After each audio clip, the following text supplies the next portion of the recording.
నా పేరు కడియం నరసింహస్వామి, నా భార్య పేరు వెంకట సుశీల, మా అబ్బాయి పేరు శివ, పిల్ల పేరు కీర్తి. నేను ఊర్లో గొర్రెలు కాచుకుంటా ఉంటాను సార్. నాకు జీవనం గొర్రెలకు ఉపాధి. నాకు ఈ గొర్రె పిల్లలు కాచుకోగా గొర్రెలు నెలకి 3 నెలలకి అలా బేరం వేస్తాను సార్. ఈ నెల జీతం వాళ్ళ నెల రాదు. గొర్రెలు బేరం వేసుకున్నప్పుడు ఒక 20,000, 20,000, 25,000 దాకా వస్తుంది సార్. ఇది నేను ఈ 3 నెలలు ఖర్చు పెట్టుకోవడానికి, పెట్టుబడులకి, గొర్రె పిల్లల మేతకి, నా కుటుంబంలో ఉన్న బియ్యం కట్టలు వీటికే సరిపోతుంది సార్. పిల్లలకి మంచి స్కూల్లో చదివించుకోవాలని చెప్పేసి ఆశ ఉంది, కానీ నా దగ్గర స్తోమత లేక నేను చదివించుకునే ఓపిక ఉందికి పిల్లోడికి రాబోయే రోజుల్లో నా గతి పిల్లోడికి పడుతుందేమో అనేది నీ బాధతో ఎంత కష్టపడినా కానీ తిరిగి నాకు వచ్చే ఆదాయం తగ్గిపోయి కనపడుతుంది సార్. దానివల్ల ఈ అవకాశం ఏదన్నా నాకు ఉపయోగపడుతుందేమో అనుకుని ఇక్కడికి రావడం జరిగింది సార్. ఒక హ్యూమన్ యాంగిల్లో ఉండే కుటుంబాన్ని చూశారు.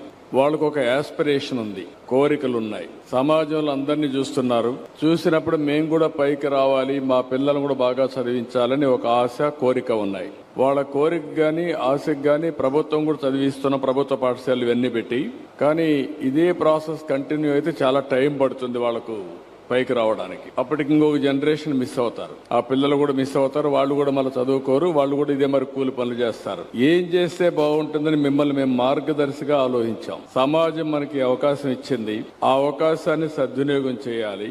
ఇటు ప్రభుత్వం, అటు ప్రైవేట్ అందరం కలిసి ఇలాంటి కుటుంబాలని పైకి తీసుకొచ్చి మనతో సమానంగా రాలేకపోయినా వారికి కూడా మెరుగైన జీవన ప్రమాణాలు ఇవ్వాల్సిన బాధ్యత మన పైన ఉంది.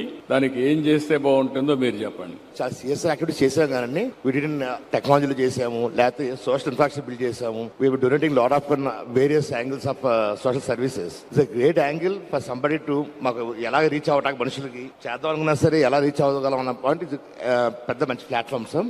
ఈ సబ్జెక్ట్ చెప్పి మన గవర్నమెంట్ డెఫినెట్ గా దగ్గరలో మంచి స్కూల్ ఉంటాయండి.